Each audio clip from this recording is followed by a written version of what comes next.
구약성경 사무엘상 3장 19절에서 4장 1절까지 오늘 우리에게 주신 하나님의 말씀을 찾으셨으면 함께 읽겠습니다. 사무엘이 자라매 여호와께서 그와 함께 계셔서 그의 말이 하나도 땅에 떨어지지 않게 하시니 단에서부터 브엘세바까지의 온 이스라엘이 사무엘은 여호와의 선지자로 세우심을 입은 줄을 알았더라. 여호와께서 실로에서 다시 나타나시되 여호와께서 실로에서 여호와의 말씀으로 사무엘에게 자기를 나타내시니라. 사무엘의 말이 온 이스라엘에 전파되니라. 아멘. 오늘 걸어온 30년의 시작 사무엘 말씀 중에서 두 번째 주일 말씀을 같이 나눕니다. 어린 사무엘에 대해서 우리가 말씀을 나누겠습니다. 원래 요절이 9절이 사무엘상 3장 19절인데요. 우리가 그 이후의 내용까지 보기 위해서 4장 1절까지를 읽었습니다. 자, 어린 사무엘이 무엇을 깨닫고 무엇을 누렸고 어릴 때부터 어떤 응답을 받았느냐, 이것이 여러분에게 체험되는 응답의 은혜의 시간이 되기를 원합니다. 하나님은 여러분이 영적 서밋 되기를 원하십니다. 렘넌트 나이가요 당장 세상 서밋 되는 건 아니거든요. 여러분이 당장 대통령 되는 건 아니죠. 여러분이 언약 잡았다고 해가지고 당장 국회의원 선거 출마 못합니다. 왜냐? 헌법상 나이가 안 돼요. 아직 나이가 여러분이 공직선거법상 출마할 수 있는 나이가 안 되거든. 여러분이 당장 재벌이 될 수 있냐? 보통 그렇지 않습니다. 거의 여러분 나이 때 그 서밋으로 올라간다. 이 경우는 프로게이머나 연예인 정도? 그 정도 말고는 잘 없어요. 당장 여러분이 세상 서밋이 안 된다고 해서 그러나 조급해할 필요가 없습니다. 하나님의 계획은 따로 있거든요. 여러분은 지금 당장 세상의 서밋이 되는 것은 아니지만 여러분이 당장 여러분 학교의 운명을 쥐고 흔들 수 있는 이사장이 되거나 뭐 그런 건 아니지만, 그러나 여러분 학교에서 가장 중요한 사람, 영적 서밋이 되는 것은 지금 바로 가능합니다. 세상 서밋 되는 것은 시간이 걸리지만 영적 서밋 되는 것은 지금 여러분이 결단하고 기도하는 순간 시작돼요. 어떻게 영적 서밋이 되느냐? 하나님의 음성을 듣는 거예요. 하나님의 음성을 렘넌트 때 들을 수 있다면 여러분은 시대 살리는 영적 서밋으로 바로 가는 것입니다. 어떻게 하나님의 음성을 들을 수 있습니까? 복음을 가지고 집중하는 거예요. 복음 속으로 집중, 복음을 가지고 집중, 복음 누리는데 집중하는 겁니다. 그러면서 하나님이 우리에게 주신 말씀을 묵상하는 힘을 가지는 것입니다. 이 속에서 하나님의 음성을 여러분이 들을 수 있거든요. 이렇게 해서 하나님의 계획이 붙잡아졌단 말이죠. 그러면은 하나님과 소통되는 기도를 할 수 있어요. 이것을 가지고 여러분은 서밋이 되는 거예요. 어떤 서밋이냐? 영적 서밋이 되는 것입니다. 오늘 하나님의 음성 들을 수 있는 영적 서밋으로 지금 올라가는 결단하게 되시기를 축복합니다. 이 사람에게 하나님은 무엇을 하시느냐? 현장을 맡기십니다. 이 사람에게 하나님은 시대를 맡기십니다. 이 사람에게 하나님은 미래를 맡기시는 것입니다. 하나님은 여러분을 현장 살릴, 시대를 살릴 영적 주인공으로, 영적 선장으로 작정하고 여러분을 이 자리에 있게 하셨습니다. 오늘 예배하고 주님 바라보는 모든 렘넌트들에게 시대 살리는 영적 서밋으로 가는 은혜가 있게 되기를 예수 그리스도 이름으로 축복합니다. 여러분은 현장에 당장 서밋인 것은 아니지만 그러나 영적 서밋이 됨으로써 현장과 시대의 지도자로 갈 수 있다. 현장과 시대를 살리는 영적인 주인공으로 갈 수 있다. 영적인 선장으로 갈 수 있다. 오늘 누리게 되시기를 축원합니다. 이것을 사무엘이 어린 시절에 체험한 거예요. 어린 시절에 성소에서 하나님의 음성을 들으면서 체험하기 시작한 거예요. 하나님이 무엇을 알게 하셨느냐? 자, 그 현장에 그 시대와 그 현장이 어떤 상황이었단 말이죠? 엘리 제사장의 집에 대해서 하나님이 말씀을 주시는데요. 어떤 상황이었냐? 사무엘이 지금 어디에 있었습니까? 엘리 제사장과 함께 성막에 있었어요. 성소에 있었어요. 그런데 엘리 제사장이 대단한 사람은 아니었어요. 대단한 목회자, 막 시대적인 목회자, 이런 사람은 아니었어. 좀 마음이 약했어요, 보니까. 그리고 영적으로 철저하지 못했어요.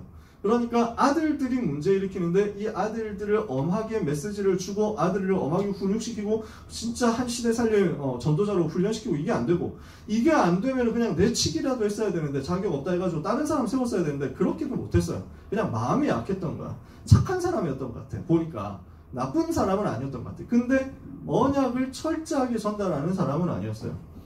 그래서 이 엘리 제사장이 그 제사장으로서 이스라엘 전체의 영적 상태를 살려내야 되는데 이게 안 되니까 하나님이 사람을 보내가지고 엘리 제사장에게 심판의 메시지를 전달합니다.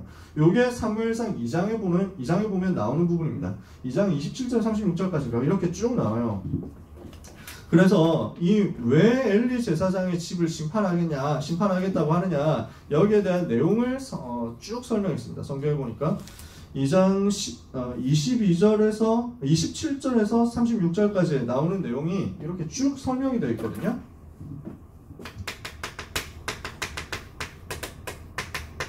무엇을 놓쳤느냐라는 것을 이야기를 합니다. 보니까 재물을 밟았다는 말은 예배를 실패했단 말이죠. 그리고 아들을 소중히 여겼다. 아들을 하나님보다 더 중하게 여겼다. 이렇게 하는 겁니다. 아들이 복음 증거하고 전도하는 것보다 자기 아들이 더 소중했다는 거예요. 그러면 이 아들이 어떤 사람이었냐는 겁니다. 이 아들의 두 아들이 있었는데 이 두 아들의 이름이 홈니와 비느하스라고 합니다. 이 사람들이 무엇을 했냐? 결정적으로 이 사람들이 실패한 거예요. 제사장에 대열했었죠. 아버지가 제사장이고 아들도 제사장이, 그때는 혈통적으로 이어졌기 때문에. 그래서 아들 제사장인 이 홈니와 비느하스가 진짜 영적인 비밀을 가지고 제사장의 신분, 제사장의 사명, 제사장의 절대 사명, 지난주 2부의 메시지처럼 그 옷을 입고 그 사명을 감당해야 되는데 뭘 했냐? 그 제사장으로서 제사를 우습게 여긴 거야. 피제사를 우습게 여겼어. 하나님을 우습게 여겼어. 어떻게 했냐면요, 피제사의 비밀을 놓쳤어요. 제사를 지내는데 예물을 갖고 오잖아요. 제물을 갖고 오잖아요. 그 제물을 하나님께 드려야 되잖아요. 그런데 보고 제물을 하나님께 드리는 것보다 자기 걸 챙기는 걸 먼저 한 거야. 물론 제물을 바치면 그거 가지고 제사 드리고 나머지 것은 제사장이 갖습니다. 그렇게 해가지고 제사장이 생계를 막 이렇게 먹고 살 수 있도록 만들었어요. 근데 이 사람들은 어떻게 했냐면은 먼저 하나님께 드리는 게 아니라 먼저 자기 걸 챙긴 거야. 그 말은 완전 우습게 여겼다는 거죠. 하나님을 우습게 본 거야. 그러면서 제물을 드리는데 번제로 하나님께 드리잖아요. 가장 좋은 것을 피제사, 제물을 죽여가지고 피를 흘려서 그 다음에 그 피를 흘리고 하나님께 속죄를 받으면서 그 제물을 다 불태워. 이렇게 해가지고 하나님께 번제로 올려드리거든. 향기를 올려드리거든. 근데 이 부분을 뭘로 바꿨냐면은 자기가 그 제일 좋은 것을 그렇게 번제로 드려야 되잖아. 그걸 자기가 챙겼다니까. 하나님께 드리지 않고 하나님께 온전히 태워가지고 올려드린다 이러면 제물이 날아가거든. 먹을 게 없어. 자기가 남는 게 없단 말이야. 이러니까 그게 싫으니까 제일 좋은 걸 따로 빼돌리는 거야. 이익을 먼저, 자기 이익을 먼저 생각을 한 거죠. 육신 이익을 먼저 생각하면서 영적인 것을 완전 놓쳤습니다. 이렇게 되니까 그러면서 어떻게 하냐, 하나님을 우습게 여겼는데 성소에서 진짜 좀 되게 좀 뭐 말하기도 그렇거든요. 성소에 그 성막 안에 그 예배를 돕고 심부름하는 여자들이 있었나 봐요. 원래 하나님이 주신 율법에는 그 당시에는 그게 없었거든. 근데 이렇게 여자들이 와가지고 성막에서 성소에서 일하도록 만든 게 가나안 땅의 우상 종교의 흐름이었어. 가나안 땅에서 우상 신전에서 주로 그런 일들을 했거든. 그 여자들의 정체가 뭐냐면 매춘부였어. 매춘을 행하는 사람들을 끌고 들어와가지고 여자 제사장으로 임명해서 매춘을 그 우상 신전에서 하도록 만든 거야. 그게 사단의 전략이고 음란 전략이고 우상 전략이었는데 이게 이 속에 들어온 거야. 이렇게 해가지고 이 사람들을 데리고 들어와서 동침을 하는데 성막에서 동침을 하는 거죠. 어떻습니까? 하나님을 완전 무시한 거예요. 영적인 비밀을 놓치고 하나님을 무시한 거야. 이렇게 되면 어떻게 됩니까? 진짜 하나님 앞에 써야 되는데 하나님을 무시했다. 어떻게 됩니까? 하나님은 하나님을 멸시하는 자를 경멸할 것이다. 이렇게 말씀하거든요. 사무엘상 2장 30절에. 그래서 하나님이 심판하시겠다고 하는데 그 심판의 내용이 쭉 나옵니다.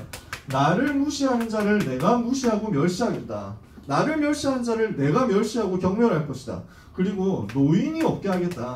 엘리의 집을 하나님이 심판하겠다고 하는데 그 집에는 노인이 없도록 만들겠다. 무슨 말입니까? 늙어서 나이 많아가지고 죽는 사람이 없도록 만들겠다는 거예요.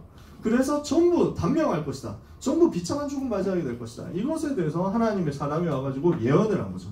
심판에 대한 메시지를 한 겁니다. 지금 이스라엘 상황이 어떤 상황이었습니까? 출애굽해가지고 가나안 정복까지 했는데 그 이후에 복음이 상줄됐어요. 그 이후에 사람들이 우상 숭배하면서 언약을 놓쳤어요. 이러니까 자꾸 문제가 반복돼서 들어왔어요. 그래서 어려움 당하니까 비로소 하나님 앞에 호소하고 부르짖어요. 하나님 잘못했어요. 살려주세요. 이렇게 한단 말이에요. 그러니까 하나님이 사사라는 사람을 일으켜가지고 전쟁 지도자 되도록 만들어서 하나님이 주신 능력 얻어가지고 전쟁에서 승리하도록 만들어서 노예되었던 데서 다시 해방되도록 만들었어. 이래서 이스라엘이 조금 회복되고 나니까 조금 좀 잘 살게 되니 바로 우상숭배로 또 돌아가는 거야. 이렇게 해서 실패하다가 또 사사 나와가지고 회복하고 또 실패하고 또 회복하고 또 실패하고 이게 반복되는 흐름이었어. 그 가운데 지금 시대는 블레셋한테 장악당해가지고 블레셋이 갖고 오는 문제, 블레셋이 갖다주는 우상문화 여기에 빠져있는 채 영적으로 노예되어 있고 전쟁 때문에 계속 시달리고 있고 이런 상황입니다. 이 상황에서 복음을 제대로 말해야 되는 제사장이 복음 놓치고 영적인 흐름을 완전히 엉망으로 갖고 가면서 하나님을 무시하고 멸시하고 있으니까 시대가 어떻게 되겠어요? 그런데 이 시대에 하나님의 음성 듣는 한 사람이 나온 겁니다. 어린 사무엘이 여호와의 음성을 들은 거예요. 사무엘의 나이가 어느 정도냐 이것은 알 수 없었습니다. 이것을 성경에 구체적으로 기록하고 있지 않습니다. 근데 소년이라고 했고 어리다 이렇게 했거든요. 어린 사무엘의 나이가 어렸다 이렇게 해가지고 하는 히브리어 분석을 해보니까 다른 데서는 이 말을 주로 한 12살 정도 되는 애들한테 쓰더라. 사무엘도 그 정도 나이 되지 않았을까? 이렇게 하면 또 아다리도 맞아. 왜냐하면 예수님이 어릴 때 성전에 12살에 올라가셔가지고 학자들하고 논증하셨거든. 나이가 비슷해. 이렇게 해가지고 그때쯤이지 않을까라고 생각합니다. 자, 아무튼 중요한 것은 사무엘의 나이가 그렇게 많지 않았어요. 사무엘의 나이가 청소년보다도 더 어렸을 것이다. 보통 이렇게 생각합니다. 적게는 8살이라고 얘기하는 사람도 있어요. 많게는 12살 이 정도 본단 말이에요. 무슨 말이냐? 그 하나님이 부르시는데 그게 하나님의 음성인지 아니면 엘리 제사장이 부르는 음성인지 이걸 잘 구분을 못하고 이런 것들이 잘 발견이 안 될 정도로 뭔가 좀 어렸어. 그런 소년 사무엘이 하나님의 음성을 어릴 때 들은 거예요.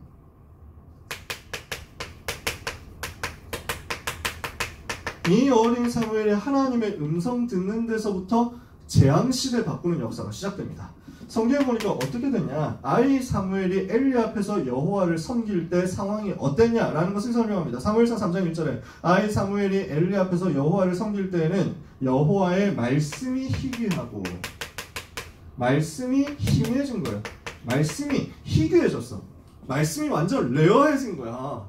이게 말이 되냔 말이지. 하나님의 말씀이 전달되지 않는 거야. 말씀이 막혀버린 거야. 하나님의 말씀이 전달되지 않으니까 어떻게 됩니까? 이상이 흔히 보이지 않았더라. 영어로는 이 이상을 비전이라고 하거든요. 비전이 상실된 거야. 이 시대가 어떤 시대였냐? 복음이 선포되지 않고 말씀이 선포되지 않으니까 이상이 상실되어 버린, 비전이 보이지 않는 시대가 되어버린 거예요. 여러분 기억하셔야 돼요. 진짜 언약 붙잡고 말씀이 선포되는 그 자리에 여러분이 있어야 여러분에게 비전이 보입니다. 여러분이 말씀이 흘러가는 자리에 있지 않으면 비전이 보이지 않는 게 당연한 겁니다. 반대로 렘넌트가 잘 모르겠다, 내가 미래 어떻게 될지 모르겠다, 절대로 낙심하지 마라. 여러분이 말씀이 선포되는 자리에 있으면 하나님은 하나님의 비전을 여러분에게 쏟아 부으시게 되어 있거든요. 지금 시대는 어떻게 된 것이냐? 말씀이 희귀하고 복음이 흘러가지 않으니까 당연히 비전이 보이지 않는 시대. 이게 진짜 재앙 시대예요. 이게 진짜 재앙의 내용이고 재앙의 문제라고. 이런 상황 속에서, 이 재앙시대 속에서 엘리 제사장은 점점 눈이 어두워져 갑니다. 사무엘상 3장 2절에 보니까 엘리의 눈은 점점 어두워져서 자기 처소에 누웠습니다. 잠자고 있습니다. 그런데 하나님의 등불은 아직 꺼지지 않았다라는 것입니다. 이게 무슨 말이에요? 하나님의 등불은 아직도 켜져 있다. 아직도 꺼지지 않았다. 이 빛은 아직도 꺼지지 않았다는 것입니다. 등불이 꺼진다라고 하는 것은 그때 당시 시간표로 봤을 때 물리적인 의미로서의 시간표 얘기이기도 해요. 등불이 꺼지지 않았다. 보통 아침에 새벽에 제사장이 가가지고 그날의 등불을 새로 갈거든요. 아직 꺼지지 않은 시간이니까 한밤중에서 새벽 넘어가는 그런 시간표였을 수도 있습니다. 그래서 물리적인 시간이 그때쯤이었다라는 것도 되지만 영적으로 의미가 더 커요. 하나님의 등불은 아직 꺼지지 않았어.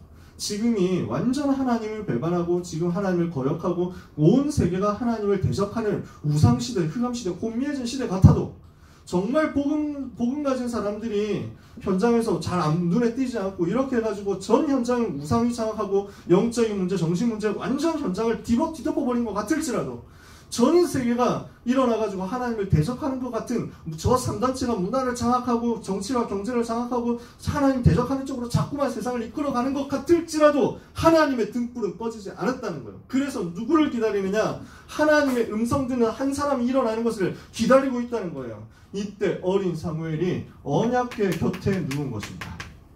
사무엘이 언약궤 곁에 성소에 누웠다. 성소에서 하나님의 음성 듣기 위해서 누웠다. 이게 무슨 말입니까? 사무엘이 하나님의 음성을 듣기 위한 집중 시간표 속으로 들어간 거예요. 깊은 기도 속으로 들어갔다는 말이에요. 하나님이 여기에 역사하시기 시작한 거죠. 그래서 어린 사무엘이 하나님의 음성 듣기 위해서 누웠는데 하나님이 부르시잖아요. 사무엘아, 사무엘아 이렇게 부르시거든요. 이러니까 사무엘이 몰라서 하나님의 음성인지 모르고 엘리 제사장한테 뛰어갔다니까. 부르셨습니까? 이러니까 부른 적 없어. 가서 자라. 이렇게 하는 거예요. 그래서 다시 누웠는데 두 번째 부르신 거예요. 사무엘아, 사무엘아. 다시 가가지고 물었거든. 그러니까 아니 안 불렀는데? 가서 다시 자 이렇게 얘기를 한 거예요. 근데 조금 이상하다 느낀 거예요. 다시 세 번째 부르십니다. 사무엘아, 사무엘아. 또 가서 엘리 제사장한테 물어봅니다. 부르셨습니까? 아, 하나님의 음성이구나. 눈치를 챈 거예요. 그래서 엘리 제사장이 사무엘 보고 얘기합니다. 다시 부르시거든. 내가 주의 종이 듣겠나이다. 하나님 말씀 없어서 이렇게 얘기해라. 이렇게 해서 네 번째 하나님이 부르십니다. 하나님의 음성을 들은 것입니다. 시대에 대한 하나님의 음성을 들으면서부터 시대 살리는 언약의 여정이 시작된 거예요. 한 시대의 메시지를 받게 해달라고 여러분이 이 시간에 기도하면 하나님은 강단을 통해서 여러분의 그 음성을 듣게 하실 거예요. 여러분이 진짜 하나님의 목소리를 들어야 되겠다. 내가 하나님의 음성을 들어야 되겠다. 하나님이 나에게 말씀하신 것을 들어야 되겠다. 기도하고 하나님 앞에 사모해 보세요. 주의 말씀을 간절히 사모합니다. 우리 찬양했잖아요. 주의 음성을 내가 들으니 이걸 찬양했잖아요. 우리가 하나님 앞에 기쁨과 설렘과 감사하는 마음으로 감사함으로 그 문에 들어가고 찬송함으로 그 궁정에 들어가서 그 설레는 마음으로 하나님의 음성을 듣기 위해서 사모한다. 하나님은 그 시대에 대한 말씀을 주실 겁니다. 여러분 개인의 고민이 있죠. 그렇죠? 고민이 있을 겁니다. 근데 그 고민에 잡히지 마세요. 여러분에게 내신 성적 이런 건 문제가 있을 겁니다. 여러 가지 갈등이 되는 부분이 있을 겁니다. 내신이 문제가 되고 등급이 문제가 되고 시험이 문제가 되고 인간관계 고민이 되고 입시가 문제가 되고 여러 가지 갈등이 올 수 있습니다. 사람이니까 그렇게 올 수 있어요. 그러나 묶이지 마세요. 그리고 뭐 해야 되느냐? 깊은 기도 속으로 들어가도록 하나님 앞에 결단하세요. 아침에 일어나서 성의타임 하고 밤에 자기 전에 깊은 기도하고 낮에 하나님 바라보면서 24시 누리고 이렇게 하면서 기도로 바꾸고 그 고민에 묶이지 말고 그 고민을 기도로 바꾸고 하나님을 바라보고 영적인 힘을 얻으면 하나님은 여러분에게 시대에 대한 하나님의 계획을 보이실 겁니다. 한 시대를 두고 하나님이 주시는 메시지를 여러분에게 알게 하실 거예요. 이러면 어떻게 되느냐? 사무엘을 통해서 하나님이 역사하시기 시작하는 것입니다. 사무엘을 통해서 하나님이 시대 살리는 역사를 이루시기 시작하는데 사무엘에게 하나님이 이때 무엇을 말씀하시냐면요. 엘리 제사장 집에 임할 심판에 대해서 말씀하세요. 어떤 심판을 할 것이냐? 엘리의 두 아들 홈리와 비나스가 전부 자기가 하고 있는 일을 뭘로 생각한 거예요? 이 사람들이 자기가 하는 이 제사의 일, 피제사의 일을 그냥 육신적인 일로 생각한 거예요. 그냥 종교의식으로 생각했어. 비즈니스로 생각한 거야. 하나님이 살아계신 것을 믿지 않았어. 자기가 하고 있는 것을 종교의식으로 생각했다니까? 그러니까 심판받을 수밖에 없는 거야. 하나님이 살아계셔서 이 복음을 가지고 전 세계를 살리도록 만들겠다. 이게 피제사를 주신 하나님의 의도인데 이 피제사를 그냥 한번 의뢰하는 것으로 생각했단 말이지. 그냥 어쩌다 한번 해주는 거야. 이 정도로 생각하는 거야. 그러니까 이거 돈 벌기 위해서 하는 나의 직업으로 생각한 거야. 종교적으로 생각한 거야. 무너질 수밖에 없죠. 엘리 제사장은 이 문제에 빠진 종교화된 이 두 아들과 제사장들에게 저 현장에, 목회 현장에 이것을 넘어설 수 있는 복음을 전달하는데 실패했어요. 엘리 제사장이 무엇을 했느냐? 자기 아들들이 나쁜 짓 하는 것을 들었거든요. 이러니까 사무엘상 2장에 보면은 하지 마라 아들들아 이렇게 불러가지고 얘기를 합니다. 내 아들들아 그리 하지 마라. 네가 나쁜 짓 하고 있는 소문 내가 많이 들었다. 너희가 여호와의 백성으로 범죄하게 하면 되겠냐? 하지 마라 이렇게 했거든. 근데 그 정도 말 가지고는 이 홈리와 비나스를 못 바꾸는 거예요. 왜? 이건 영적인 문제거든. 이 사람들에게 와 있는 문제가 영적인 문제고 복음을 놓친 문제인데 엘리 제사장은 이것을 복음 놓친 문제라고 생각하고 복음을 제대로 전해줘야 되는데 이걸 놓치고 그렇게 하지 않고 하지 마라 정도밖에 못한 거야. 자녀 교육을 그 정도로 한 거지. 이러니까 이게 해결이 안 되는 이유가 사단에게 잡혀있단 말이야. 근데 하지 말라라는 얘기, 해라 하지 말라는 율법 얘기로는 사단을 못 이기잖아. 영적 문제를 해결을 못 하잖아. 이러니까 엘리의 집은 심판받을 수밖에 없는 거예요.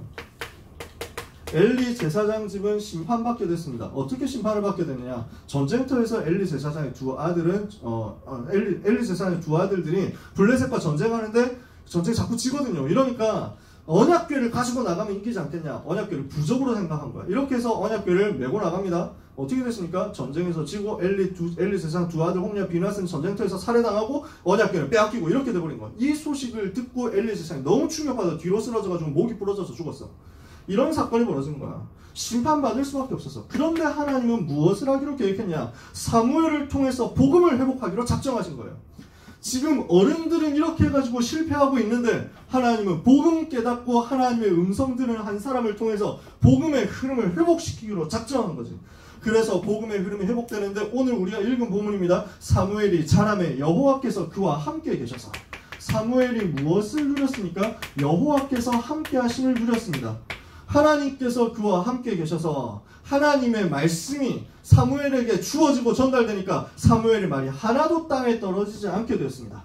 하나님이 함께 하시는 것을 누리니까 사무엘을 통해서 말씀이 선포되고 이 말씀이 성취되는 역사가 벌어지게 된 것입니다.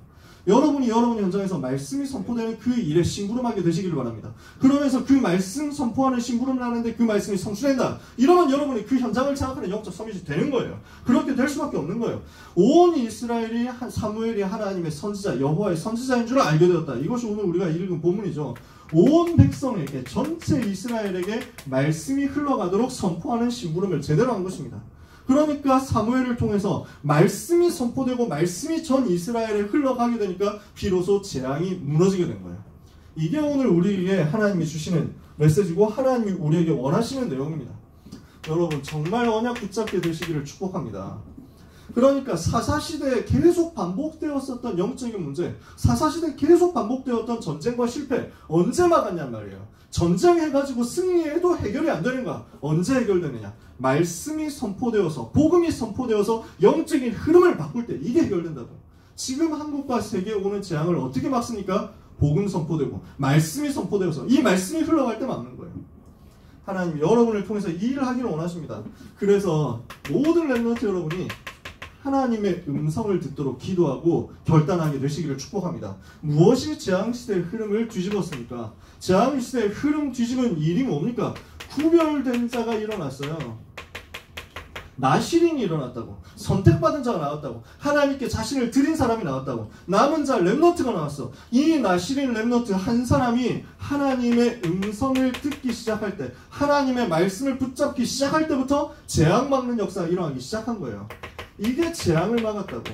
하나님의 음성을 들을 때부터. 그러면요 우리는 어떻게 해야 되느냐? 어떻게 이 하나님의 음성을 들을 수 있습니까? 하나님의 음성 듣는 방법이 뭡니까? 여러분 기록된 하나님의 말씀을 통해서 여러분이 하나님의 음성을 들을 수 있습니다. 지금 여러분들에게 하나님이 사무엘에게 하셨던 것처럼 말씀을 전하실 수 있습니다. 승은아 네가 어디냐? 하면서 막 이렇게 부르실 수도 있어요. 내가 너한테 할 말이 있는데 이렇게 해가지고 할 수 있다니까. 근데 지금 그렇게 안 해. 왜? 헷갈리니까. 귀신도 그럴 수 있거든. 무함마드가 그랬잖아. 저 이슬람교 만든 무함마드가 자유 막 복음 없는데 기도 깊이 했거든. 명상 깊이 한 거야. 이러니까 귀신이 와가지고 싹 속인 거야. 하나님의 음성인 것처럼 내가 천사 가브리엘이니라 뭐 이래가지고 하는데 완전 거짓말 친 거거든. 그래가지고 이 귀신 들려가지고 귀신의 음성 들었는데 이게 전 세계를 어지럽히고 저렇게 만들잖아. 우리는 다른 거 필요 없어요. 이제 성경 66권 있기 때문에 이 속에서 하나님의 음성 들으면 돼요. 두 번째, 여러분은 목회자를 통해서, 전도자를 통해서, 강단을 통해서 하나님의 음성을 들을 수 있어요. 강단 메시지를 통해서 하나님의 음성을 듣는 거예요. 그게 가장 완벽하고 안전한 방법이에요. 성경 66권에 기록된 하나님의 말씀, 강단을 통해서 선포되는 하나님의 말씀, 이것을 헬라어로 각각 로고스라고 하고 케리그마라고 합니다. 이것을 통해서 하나님의 음성을 듣는 거예요. 이렇게 해가지고 성경을 통해서, 강단을 통해서 내가 하나님의 말씀을 들었어요. 그것을 붙잡고 기도해요. 이때 하나님이 나에게 주시는 메시지가 나와요. 내 개인에게 주시는 메시지가 나와요. 이것을 헬라어로 레마라고 해요. 이렇게 해서 하나님의 음성을 듣는 거예요. 그래서 여러분 목회자가 부족합니다. 여러분 만나는 제가 부족한 사람이잖아요. 모자란 사람이잖아요. 그러나 여러분은 그 모자란 사람을 하나님이 세우셨다는 것을 믿고 그 사람을 통해서 메시지를 들어야 돼요. 목회자가 부족할 수 있지만 그러나 그 사람을 통해서 하나님 말씀을 주시거든요. 엘리 제사장이 부족한 사람이었는데 하나님은 부족한 엘리 제사장의 기도를 통해서 한나가 사무엘을 낳게 하셨고요. 엘리 제사장이 부족하지만 그 엘리에게 훈련받은 사무엘을 통해서 시대 살리게 만드셨어요. 오늘 예배 성공에서 모든 것이 시작된다는 사실을 기억하고 믿고 누리게 되시길 바랍니다. 이것 때문에 여러분은 목회자하고 친해져야 돼요. 목회자한테 뭔가 많이 바치라는 얘기가 아니라니까. 이거는 그런 얘기가 아니야. 뭐 받을 생각도 없어. 우리 뭐 해야 되느냐. 자꾸 대화해야 돼. 우리 자꾸 포럼해야 돼. 여러분하고 나하고 자꾸 포럼해야 되고 자꾸 마주쳐야 돼. 우리 두 분 전도사님하고 여러분 자꾸 만나야 돼. 그래서 여러분이 전도자의 기도 속에 담겨야 돼요. 목회자의 기도 속에 여러분이 담겨야 돼.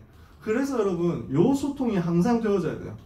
목회자의 전도자의 마음에 여러분이 기도 속에 담기는 응답을 받게 되시길 바랍니다. 왜? 그래야 여러분 하나님의 음성을 들으니까요. 이렇게 해서 하나님의 음성 듣잖아요. 아무도 듣지 못하는 하나님의 음성을 듣는 한 사람 통해서 아무도 그 시대에 하나님의 음성을 못 듣고 있는데 노바디인데 근데 하나님의 음성 듣는 한 사람이 나왔단 말이에요. 사무엘이라는 한 사람. 여러분이 그 한 사람이 된다. 그러면은 여러분 때문에 모든 사람이 하나님의 음성 듣는 역사가 일어나게 될 것입니다. 노바디의 하나님의 음성을 들었는데 에브리바디 전체에게 말씀을 전달하는 역사가 일어나게 될 거예요. 그러면 여러분 현장에 재앙 막는 거예요. 여러분 세상의 서밋이 지금 당장 안 돼도 괜찮습니다. 여러분 세상 서밋으로 세우실 거예요. 지금 무엇부터 해야 되냐? 영적 서밋부터 시작해요. 지금 하나님의 음성 들을 수 있는 영적 서밋 깊은 기도 시간으로 먼저 들어가라. 그래서 여러분 예배 회복하시고요. 1부 예배, 2부 예배 통해서 하나님의 음성 들으세요. 서밋타임 통해서 계속 하나님의 음성 들을 나에게 하나님이 무엇을 말씀하십니까? 이것을 찾아내세요. 다락방 하면서 인턴십 하면서 세계 랩런트들 지금 등록 캠프 하잖아요. 대회를 통해서 훈련을 통해서 이 부분을 찾아내세요. 어린 사무엘이 하나님의 음성 들었는데 시대 살리는 역사 시작되었던 것처럼 여러분에게 그 응답의 역사가 시작될 줄 믿습니다. 사랑하는 모든 랩런트 여러분의 현장에 하나님 나라에 가고 오늘도 하나님이 주시는 음성 듣다가 재앙 막는 시대의 역사 일어나게 되기를 예수 그리스도 이름으로 축원합니다. 기도하겠습니다. 하나님 감사합니다. 우리 모든 랩런트들에게 또 여기 있는 귀한 전도자들에게 모든 선생님들에게 하나님의 음성 듣는 역사가 일어나게 하여 주옵소서. 이것 때문에 설렘과 기쁨과 감사와 감격의 마음으로 예배하러 나아가는 모든 랩런트들에게 하나님이 두 손을 들어 축복하여 주시옵시고 1천만 배의 복을 더하사 1천만 제자 세워서 재앙 막는 역사 일으키게 하여 주시옵소서. 말씀이 희귀하여 하나님의 이상이 보이지 않는 이 재앙시대 여호와의 등불이 아직 꺼지지 않은 줄 믿사오니 랩런트들을 통해서 이제 이 전도운동 말씀운동을 회복하여 시대의 모든 흐름을 바꾸는 역사 일어나게 하여 주옵소서. 기도하는 모든 하나님의 자녀들에게 영적 서밋으로 올라가는 시간표 허락하여 주시옵소서. 하나님 모든 랩런트들에게 이 일 때문에 실제 하나님이 나와 함께 하시는 증거가 회복되도록 역사하여 주옵시고 학업과 기능과 미래와 한 주간의 언약의 여정을 주께서 축복하사 하나님이 사용하시기 편리한 곳으로 인도받게 하여 주옵소서. 예수 그리스도의 은혜와 하나님의 사랑과 성령님의 역사하심이 언약 붙잡고 하나님의 음성 들으러 예배 집중 속으로 기도 집중 속으로 복음 집중 속으로 들어가는 모든 랩런트와 전도자들 위해 지금부터 영원까지 항상 함께 계실지어다. 아멘.